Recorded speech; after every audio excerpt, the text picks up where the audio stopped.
Shabbos. This past week, I visited my parents in Greenbelt, Maryland for the 4th of July and for their 61st wedding anniversary. Mazel Mazel tov. tov. Yeah. Ashikoah. Yeah. You hear that? Hear that, Mom and Dad? They live in Greenbelt, Maryland. So named because it was a planned community built in the 1930s by the federal government as part of the New Deal. It was and is one of the leading experiments in town planning ever entered into by the federal government. Greenbelt was part of the Garden City movement, based on principles developed in England at the end of the 19th century. In fact, the city of Tel Aviv, planned mostly during the British Mandate, was also influenced by aspects of the Garden City movement. Although Tel Aviv does not have the chief characteristic for which the city of Greenbelt is named, a ring of undeveloped land circling around the outside of the entire city, literally a green belt. Interestingly, in Parshat Matot, we see that such a green belt may not have been a new idea even in the 19th century. Beginning in Numbers chapter 35, verse 2, we read, "You shall assign to the Levites open pasture around their town, around their towns. The towns shall be theirs to dwell in, and the pasture shall be for the cattle they own and all their beasts. The open pasture that you are to assign to the Levites shall extend 1,000 cubits outside the town wall all around." It's called the Migrashe He'arim, the migrash of the town, the open pasture.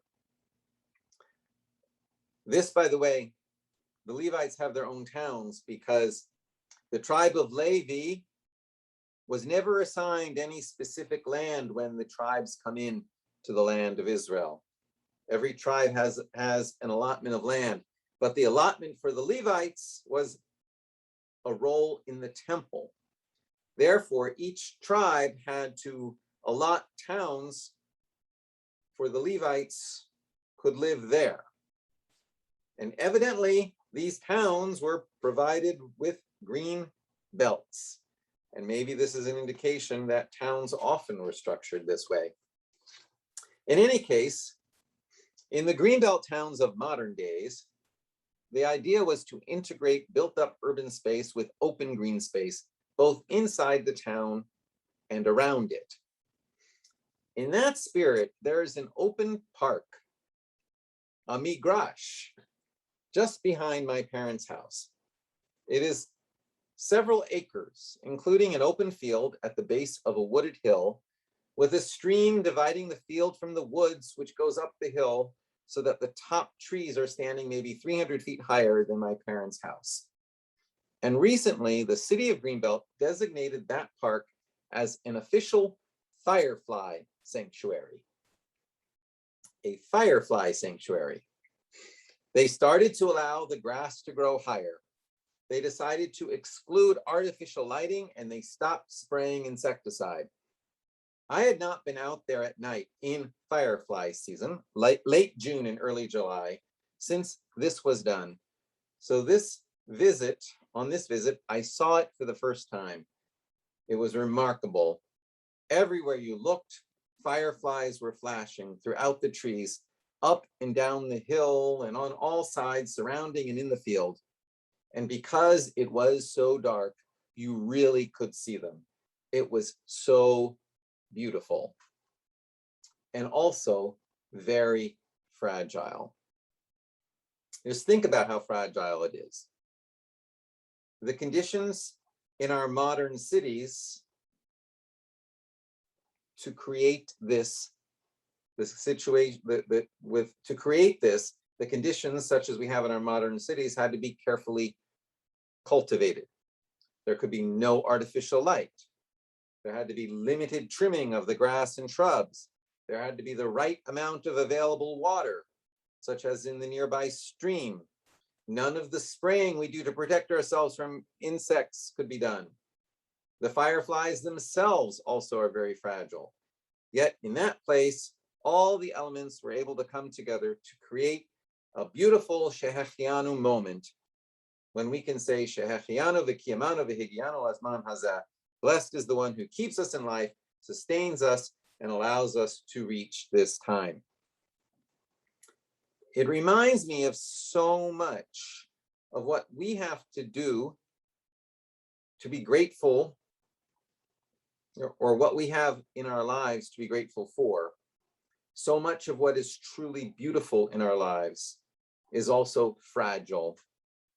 Really, the basic and most important things, really, like family and friends, community, relationships, and the peaceful and secure conditions that allow us to find the ability that we need for us all to live and celebrate and allow us to reach this time.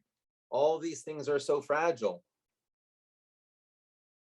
I'm not only thinking about the ways we as a society have made our ability to live even more fragile by putting so much of what is critical to us online, where a small handful of people can disrupt our ability to access energy, food, power, clean water, just about anything with a little bit of ransomware. I'm talking about how illness, disease, a violent crime, an accident, a crazy or reckless driver on the road can disrupt everything and anything that brings us happiness, and how quickly it can happen and everything can change. That which is so beautiful in our lives is also so fragile. This week's Parsha deals with instances of such situations when it describes cities of refuge.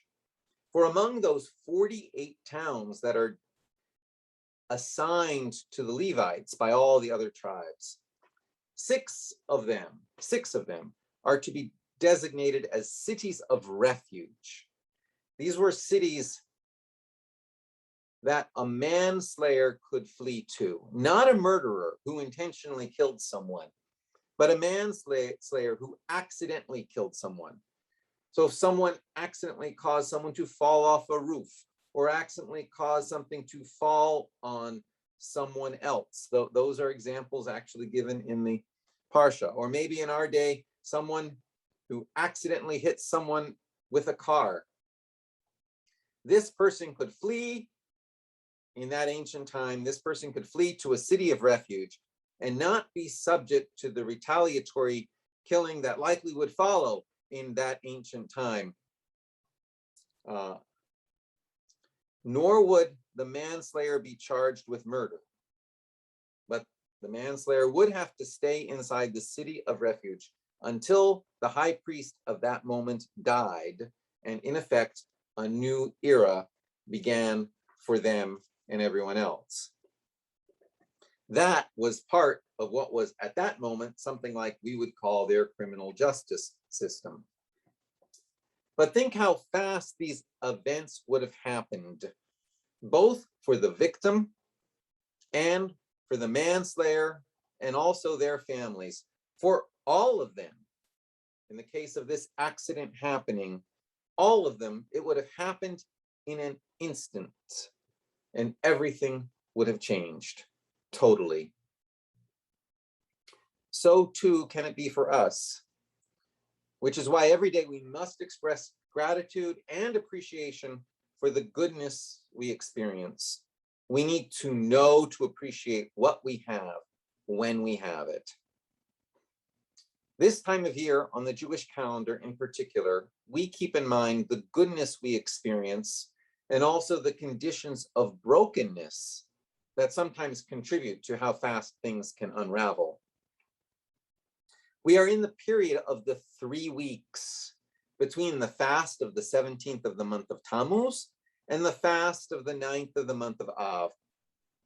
The 17th of Tammuz is the date when the Babylonians broke through the walls of Jerusalem in 586 BCE, preceding the destruction of the first temple in Jerusalem and the exile of the Jewish people to Babylon for several generations.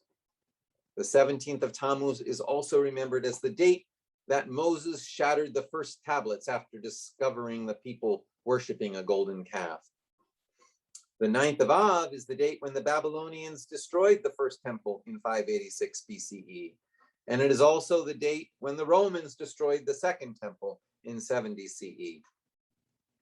These days, these 3 weeks, culminating with the 9th of Av, which this year is Sunday, July 18th, beginning the night of Saturday, July 17th. These days are the preeminent time on the Jewish calendar when we contemplate everything that is broken in the world. This is the time we think about broken promises, broken dreams, broken systems, broken covenants, physical and spiritual exile, everything that oppresses us and separates us from what is good and godly and from each other. And ironically, we are doing this when our part of the earth is sunny and bright and blooming with growth and prosperity. In America, it's beach season. So we are contemplating darkness in the midst of brightness. Of course, in the land of Israel, it is also sunny and hot and dry. In fact, it is too sunny and hot and dry. Everything is brown. It has not rained since Passover, usually. We need to keep that in mind when reading the Bible and our earliest classical literature. In the Middle East and in Middle Eastern literature, often winter is a time of water and life. Summer is a time of overbearing sun, dryness, and things dying off. Exactly opposite the associations we normally think about. But usually the rains do come back. Sometimes it takes a while, though, sometimes years. And in a literal sense, the climate is changing. The climate is changing so that parts of Canada, that vast land to our north, is literally burning with heat. And even the ocean was on fire last week in the Gulf of Mexico. These are examples of human sinfulness that increases suffering in the world for humans and for the natural world. Again, all things we remember and mourn during these 3 weeks. But Judaism is incessantly optimistic, to the point that Rabbi Leo Beck of the first half of the 20th century, a German rabbi no less, wrote that optimism is a mitzvah, a commandment, ultimately an affirmation of life. Not a statement of how you think things always are, but a statement of how you think things need to be, an actual living out of the commandment to choose life. Tisha B'Av, the 9th of Av, the conclusion of the 3 weeks, ends in a mood of reconciliation leading towards joy. What has been broken will be healed, and we are then headed into the high holiday season.